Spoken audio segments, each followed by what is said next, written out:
Assalamualaikum warahmatullahi wabarakatuh.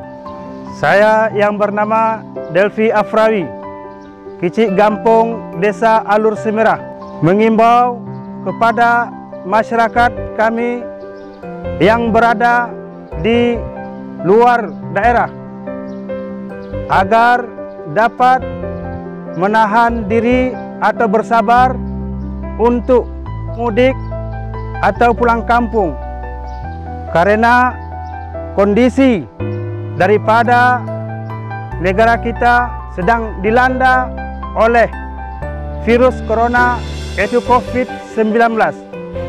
Maka atas dasar itu, untuk memutuskan mata rantai, maka kami menghimbau kepada saudara kami agar dapat mematuhinya.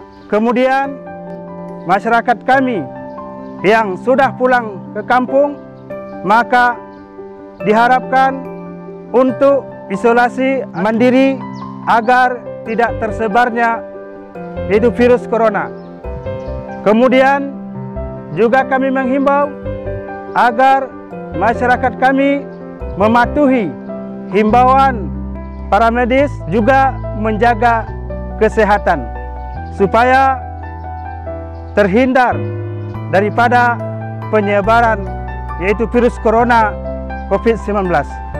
Demikian yang dapat kami sampaikan, semoga harap dimaklumi.